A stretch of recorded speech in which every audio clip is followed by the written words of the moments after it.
เป็นแถววันนี้เลยค่ะนี้ปิดปึ๊บเนี่ยเนาะนี่อะไรมันละดงเหรอผักอันนี้นี่เนาะผักที่จะเปลี่ยนเราก็เมื่อยเราบ่คะแนนซัก2คนนี่ใช้เวลานี่เขาว่าหลายมื้อแท้เขาเนาะแต่มีหลายคนแบบพากันช่วยกัน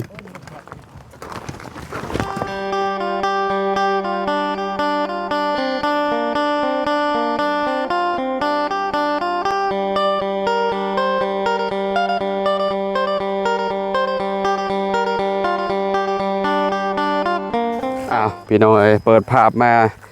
พากันย่างน้องแนงแล้วบาทนี่สวัสดีเด้อละน้องเลี้ยงโอ้มีของฝากของต้อนพากันปลูกสวนน้องดอกแค่มานี่พี่น้องเอ้ยเนาะไปกับน้องเลี้ยงบ่าวบุญแล้วก็น้องเต็งจริงมันกับบ่ได้ไกลปานใดพี่น้องบ่ได้ไกลจากเฮือนน้องเต็งจริงปานใดใกล้ๆนี่แหละเนาะนี่แหละลงไปนี่ก็แม่นแล้วนี่งูบ่มีบ่ดิโอ้ยพากันบุมาแบบนี้เลยอันนี้โอ้ใช่คือบ่เห็นมีคนโอ้ไปดิบ่หายใจสิบ่ติดแล้วโอ้แล้วห่วยมันบ่มีทางลงบ่นี่เหรอลงแม่ลงที ใช้ลงไปได้ดิโอ้ไหลลงรถได้นี่เนาะปูจริงๆลงก่อนหมู่เลยบอกคะแนนเกิดบ่มีอันน่ะดอกมันนี่ไหลลงรถได้นี่ยามฝนหมดตะลายเนาะถึงคือเห็ดผักเห็ดขั้นถึงเนาะเพราะมันต้องมีแนวจองเมียนตัวน้องเลี้ยงมาส่งหน้าโอ้ยมาถ่ายคลิปให้พี่น้องสวัสดีเด้อพี่น้องเด้อคุยมากันใช่ลงไปแบบนี้ทอดกระกิ่งลงเลยแหละหมกกิ่งแล้วค่อยโอ้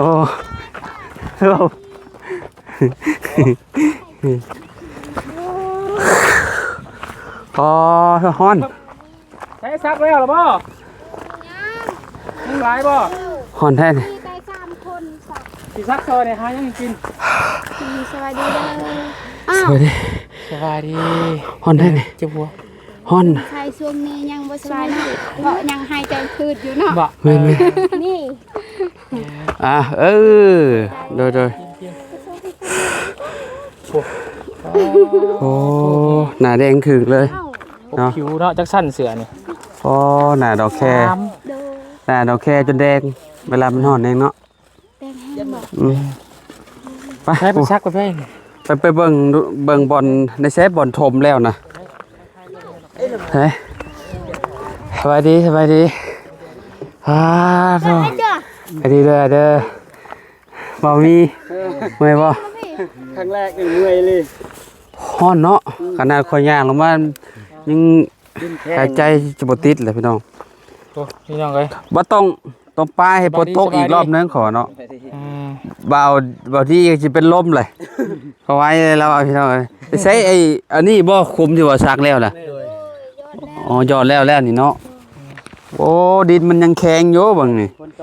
ซักแบบจุบมันยังบ่จะคมยังบ่จะเข้าเนาะนัดฝนตกวันซืนนี่ยังแข็งคันบ่ตกแห้งก็เด้งใจบ่ออกปบปลาก่อนบ่ไห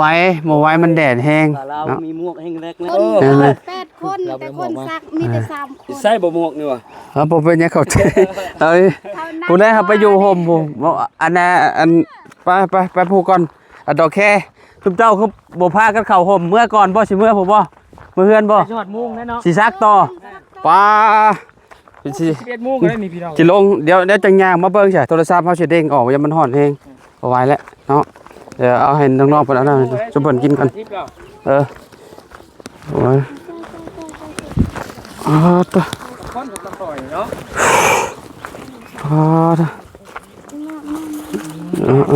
น้ำเพิ่มน้ำสบายดีเด้อโดยพอดีเลยเนาะเป๊ะเวอร์ตัวเข้าพี่น้องเอ้ยเนาะนี่ถ้ามันลบแดดนี้แดดก่อนเนาะห่อนแท้นี่ ฮาดโอ้ผู้ลงไปฮอดพุ่นได้ให้เราผมไปฮอดพุ่นหาก็ฮอดมุมใด นี่แถวนี้ แถวนี้เนาะไปนี่เนาะ แคมโค้งๆมันบ่ ป้อหญ้าอัน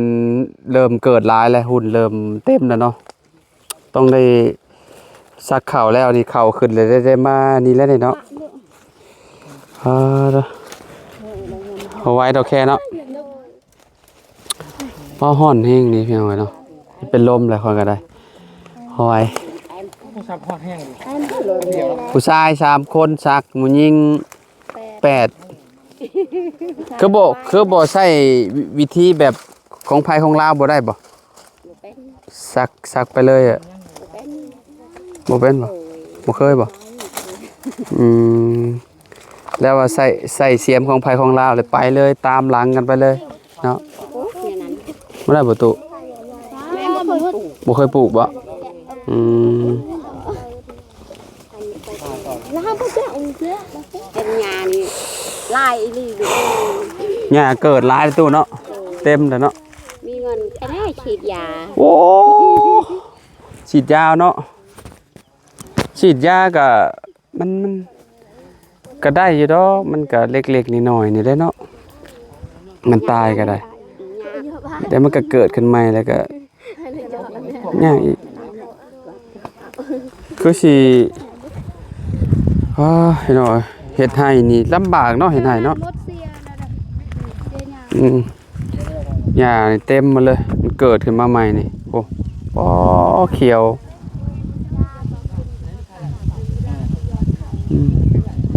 เจ้าบ่ได้ปลูกหมักแตงใช่บ่ดอกแค ปลูกเบื้องนั่นเดี๋ยวไอ้ เกิดแล้วบ่ เกินแล้ว โอ้ยามหมักแตงไปกินหมักแตงน้ำดอกแคแล้วใช่เนาะได้เลย เป็นว่ามันเป็นก็ได้กิน เป็นอยู่แล้วโอ้ ไม่อยากปลูกแบบว่าเบื้องนี้แบบว่า มันคือจักมื้อใส่เวลาตุ3มื้อได้บ่ เบิ้นจะไปไงมีจัดในแม่ก็บ่ฮู้ประมาณบ่เถื่อมื้ออื่นนะ มื้ออื่นแล้วบ่บางเช้านี่สร้างมาฮอดจักโมง6โมงบ่ ได้8โมง 8โมงเนาะก็โทรหาข่อยปักลายสายนี่ข่อยนอนข่อยบ่ฮู้เมื่อเลยให้ต่อไฟบันจริงๆนั่นแหละอันนี้บรรลุบ้านได้ใช่นี่เอามาสกีเนาะ หลานแม่นี่ อันนี้หลานบ่ โดย ลูกเจ้า แม่น อ๋อใหญ่เลยเนาะผู้จ้างเฮ็ดเวียกเฮ็ดงานน่ะเด้เนาะ ตลอดซอยพ่อแม่ แม่นบ่จักปีล่ะ 12 13เนาะซูซีกับน้องเลี้ยงเนาะ ผู้นี้เอื้อยนี่เสื้อสีดำ อันนั้นเอ้ยบ่ โดย ใช่ล่ะแน่มึงนู่นละ นด ชื่อนุชบ่ โดยน มา ด สกี้บ่ อันเด้ลูกเรานี่ ใช่ นี่ลูกเอ้ยน้องดอกแคฮะ ลูกเอื้อยหมดผู้กกเป็นผู้ชายอยู่เฮือนนั่นอันนี้ผู้ที่สอง เพื่อนเราอยู่ใช่ อยู่บ้านสกีอยู่บ้านละน้อยอันใดสาวละน้อยอยู่บ้านเดียวกัน อ๋อแม่นบ่ โดย โดยสกีตัวใดสกีอัน พี่น้องน อ๋อโดยเนาะใกล้ๆเฮือนน้องน้ำบ่หรือว่าจังได๋ ำบ่อผักทางอีก ภาคทางเนาะ โดย ทางเพื่อน บ่อนเฮือนผู้บ้าน อ๋อ กันกับเฮือนผู้บ้านนี่ มองเฮียนบ่ โอ้ก็ย่อยละมาพุ่นเอ้ย บันไดแล้วก็เดี๋ยวก็เรียนมัน ป่าไปหายไปดอกแคไปหายข้าวจะคุ้มป่ะจากบ้านโอ้ ยอดเท่าบ่ ไปหยอดเก่า หายจะกระสอบได้อาจารย์ ไปหยอดเข่าก่อนปะจักเล็กจักน้อยเฮาก็ไปหาพักผ่อนกันเลยเฮาก็ได้เนาะมัน11โมงเลยเด้อ ยังในเดียวกับสิมื้อกันว่าสิฮอด กระเตาหรือแม่นบ่กระเตา โดย โอ้ป้าไปเด้อไอ้อันน่ะน้องเลี้ยงอันน้องจริงๆไปลุยเป็นไข่ย้อนได้แบบนี้ตากแดดแบบนี้นะอ๋อแถวนี้แล้วเบิดแล้วเนาะ ต้มไก่เฮือน อ๋อแถวนี้แล้วเลยเนาะ กินข้าวนํกันเด้อจังหน่อยเด้อ ต้มไก่บ่ต้มไก่อันขอจะคุ้มใช้เขาน้ำเลย ต้มไก่พันธุ์บ่ มีเงินเด้ไก่เฮือน บ่เฮาหยอดจัก3-4คุมเฮาก็ได้กินแล้วต้มไก่เนาะ 3-4 ฮะโอ้3-4 คำคุ้มแล้วครับ ไอ้ใบยอดก็ได้เพราะว่าไอ้พยายามมาให้น้องได้กิน บ่อยากยอดเด้คอยอยากบ่คอยอยากมีส่วนร่วมหั่นน่ะเนาะใส่ร้ายปานได้ฮะดอกแคน้องเลี้ยงเคยหยอดบ่เคยอยู่เนาะป้าเนี่ยอ๋อ หัวบ้างฮะ อ๋อหัวเล็ก หัวเล็ก บ่หัวเล็กบ่ได้ ได้เลย หัว เลี้ยงหัวไม้ เป็นลมแล้วเบาดีนี่ ได้เมียถ้าก็ได้เมียก็อยากเป็นลมแล้วเนาะ ได้เมียใหม่เนาะ ดีใจแห้งจนอยากเป็นลมเนาะ เฮ้มีเนื้อปิดแบบนั้นเนาะก็ต้องถือไม้อันแล้วก็เฮากับปิดเมียนเนาะอ๋อ ใส่ร้ายใช่ไหม ใช่มาเขาลองหน่อยใช่ร้ายบ่ใช่ร้ายบ่ดอกแค่ซำนี้ โดย เอาปิดเจ้าบัดพวกน้องเลี้ยงไว้เนาะเราปิดปึ๊บเลยเนาะแกเป็ดเจียยังแม่น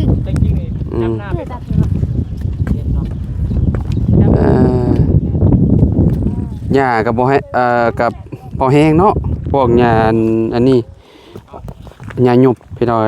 หญ้าอันใบยาลาบเนาะมีลมมาแบบนี้ใครแน่เนาะอันยังมีแห้งแน่พี่น้อย น่า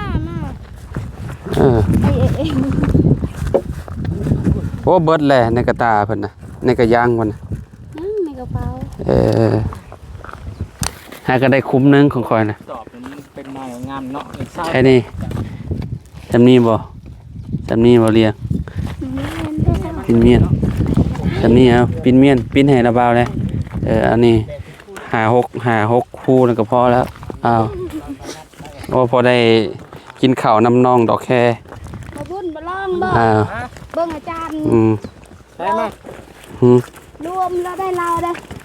ได้ กินได้ไก่นะ ข่อย10 สอบอาจารย์10 สอบ เบิดพอดี อายุ ใช่ให้เราปิดให้น้องเราปิด พูดเขาต้องซักพูด นี่หูมันนี่หูนี่เด้ออ้าวปิดเมียนเอานี่เอานี่อ้าวให้ได้เข่าหลายๆหมากดกๆเด้อน้องดอกแค่อ้าวโอ้เข่าลอยสอบนี่โว้ สาธุ ซำสิขายได้ลอยสอบนี่ ใส่ตู้นี่มีเม็ดเดียว ผู้ชาย3คนสัก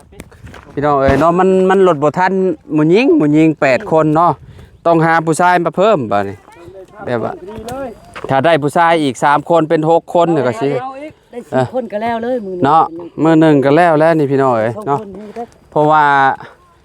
ให้เราก็บ่ใหญ่ปานใดนี่ลงไปนี่แล้วก็เบิดแหละลงไปนี่พี่น้องเอ้ยเนาะ 3 คนผู้ชายซักนี่ล่ะ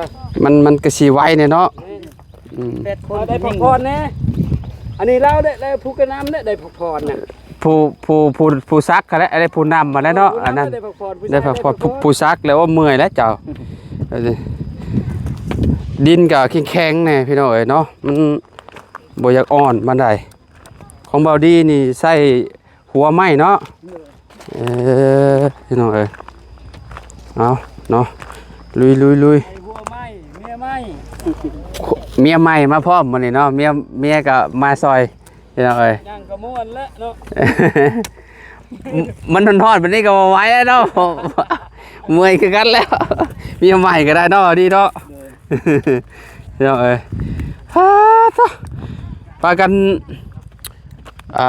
สักอีกจังเล็กจังน้อยสำหรับก็สิอันนั้นแหละพี่น้องเอ้ยเนาะสิไปหากินข้าวกินหยังแหละคะแนน เต็มเทื่อแล้วตะแรง เนาะ บนได้กว้างๆบนนี้มันน่ะ เพราะว่าเฮ็ดนาโน่นได้อันนี้พี่น้องเอ้ยเนาะอยู่เขตอันชุมบ้านเพิ่นแบบว่าบ่ได้ลงต้ม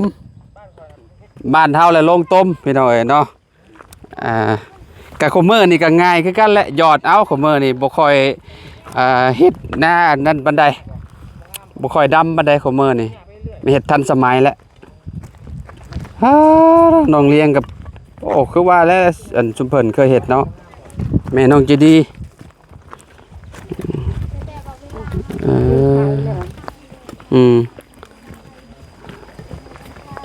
ชักจึบเลยพี่น้องเอ้ยโอ้ค่ะ ให้ป้าจะถือพักได้เบิ้ลมาให้ให้ป้าอุ่น8 โมง ของบ่าวมีมือได้ซักบ่มีแล้วดอกแค่บ่ แม่นที่แล้วดอกแค่ อืม ก็ให้เฮามันแต่เช้า3 คน 4 คนแล้ว นักหนึ่ง ชักจุบหลายๆคนช่วยกันเนาะปิดหูไอ้เทเข่าลงก็ใส่ไม้คนละดวงพี่น้องเอ้ยเนาะจัดเลยฝนตกอ่อนๆเนี่ยเกิดใครนี่ เนาะ นี่โอ้ตัวนี้เขาเปลี่ยนใหม่เลยของเก่าเขาตัดทิ้งเลยมันหนักมันคล้ายๆเนี่ย เวลาเฮาอันซักลงตัวมันเบาเลยเฮาก็ใส่แฮงกดลายเนาะอันนี้มันอันนั้นไข่แน่นี่เนาะ แต่เช้าสักไม้เก่าไม้แต่2 ปีปลายแล้วนี่เขาเปลี่ยนไม้หมด3 คนบ่ไหวเลยมือลิครั้งแรกโอ้ ซักกับบ่ที่ปานนั้นเนาะว่ามีเนาะ ประมาณ แบบว่าประมาณกะเอาพี่น้อยเนาะประมาณ20กว่าเซนพุ่นแหละเนาะถ้าว่ามันบ่อันนั้นเนาะใส่เครื่องหยอดเอาพี่น้อยอันก็บ่ได้ที่บ่แม่นเข้าหน้าเนาะ มันต้องซักคุมแบบนี้แหละพี่น้อย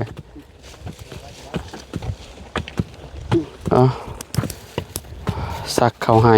เราเคยซักเมื่อกี้ เคยอยู่อัน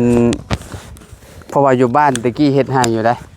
เฮ็ด ยังน้อยอยู่เนาะ แม่นตอนเฮายังน้อยพุ่นอันพ่อเฮาเราทางให้ทางหยังเด้เราบ่อยากปลูกแต่พวกบักแตงบางหยังมันเราก็ซักเข้าใส่พร้อม เฮ็ดนาเนาะ ผมมื้อนี่เฮ็ดนาแล้วอยู่บ้านเฮ็ดนาสบายเฮ็ดนานะ หน้าเฮ็ดเทื่อเดียวเนาะ แม่น อันนี้3 เทื่อ 4 เทื่อเชียหญ้าเนี่ย หญ้าก็น้ำท่วมแล้วก็เรียบร้อยแล้วแหละมันเห็นบ่ว่าข้าวเฮาขึ้นมันงามแล้วก็เฮาตึงน้ำไว้น้ำมันมีแล้วก็บ่ค่อยมีหญ้าดอกหญ้าอันนี้เนาะป้อแหนมเบิ่งขนาดตอนนี้ยังเขียวบ่เลยนี่พี่น้องเอ้ยป้อบ่จักถอนหญ้าบ่จักโอ้หลายๆอย่างเนาะเฮ็ดข้าวให้เนาะเพื่อจะได้กินเนาะ 2-3 เทื่อ 2-3 เทื่อหญ้าก็ได้โอ้ยพี่น้องเอ้ย บ่เห็นเนี่ยนี่ คือที่เฮาเห็นนั่นแหละมันขึ้นเขียวไปเลยถ้าบ่เก่งอีหลีนี่ข้าวนี่ก็มันก็สิบ่งามพี่น้องเพราะว่ามันญาติกินสารอาหารนำข้าวบ่ได้นี่ต้นนี้มันขึ้นท่วมแล้วก็เรียบร้อยเลยเนาะบ่มีก็ถือว่าเก่งอยู่เนาะเก่งแหละคนแถวนี้เพิ่นเก่งแหละพี่น้องเนาะโอ้ซักแต่เช้าแถวนั้นแล้วบ่แล้วเนาะลงมาพี่เนาะแล้วบ่แล้วแล้วก็สิเลาะลงไปพุ่นบ่แรงจะว่าเรียบร้อยบ่จักเนาะจะว่าแล้วบ่จัก เทื่อมื้ออื่นแต่เช้าอยู่เลยมื้อประมาณขึ้นหาออก8 โมงประมาณ นอนบ่แรงสิเป็นจังได๋เนาะแบบว่าโดนๆเฮามาซักแต่เนาะปวดแล้วเนาะแขนเนาะพี่น้องเอ้ยทราย3คนทรายสกัดนอกจากข้าวใช่บ่ เปลี่ยนเรื่อยอันนะเรื่อยอันคือเปลี่ยนคือว่า นี่เนาะ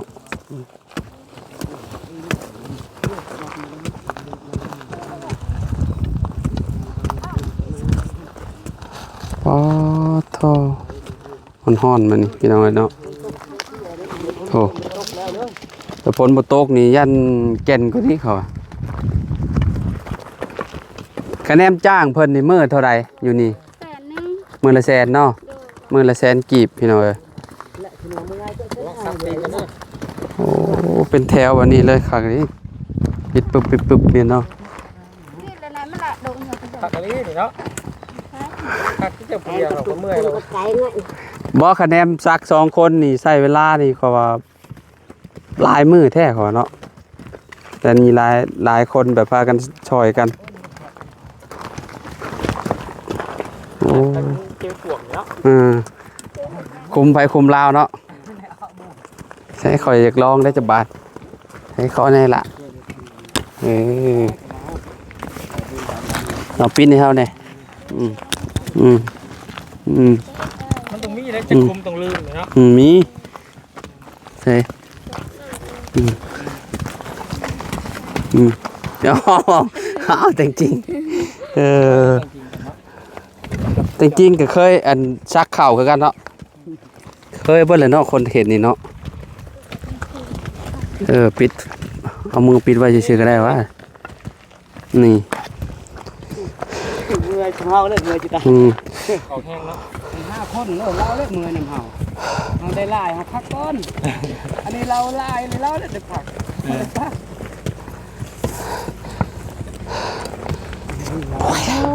โอ้ยโทรศัพท์บ่ไหวละบาทโทรศัพท์บ่ไหวแล้วจำกินมาเนาะพอแล้ว คนก็บ่ไหวละบาท จริงนี่เอาน้ำระบาดนะจริงๆไปไปได้ไป บ่ไหวแล้วไปหาผักผ่อนไป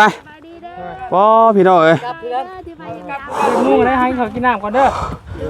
ไปกินข้าวเช้าคือกันแล่นนี่ข้าวเช้ายังบ่ได้กินอยู่ ยังบ่กินได้ข่อย ตื่นมาแล้วก็มาเลย กินไก่น้ำก้น บ่เป็นยังบ่ให้ กินไก่น้ำก้น พี่น้องกินรถเจ้า เนาะ แขกร้านนี่มื้อนี้ฮะ กินได้แต่วันไล่กินไก่ ไปขอบใจเลยเดี๋ยวแค่เว้าสิบ่ออกเสียงเลย ไปเด้อขอบใจหลายๆเด้อเดี๋ยวไปพอกันใหม่พอจ้ะพี่น้องเอ้ยเนาะไปเก็บภาพบรรยากาศอันน้องดอกแคเราซักข้าวซักน้ำพ่อแม่พี่น้องเอ้ยเนาะเพื่อจะได้กินข้าวมิดหนึ่งกับคือที่หู้แหละเนาะต้องถอนหญ้าแล้วก็โอ้หลายๆอย่างพี่น้องเนาะไปซะนะเฮาขอตัวลำลาแล้วเนาะอยู่ดีมีเฮงบ่สุขทุกคนเด้อพี่น้องเด้อไปละสบายดีเด้อ FC เด้อ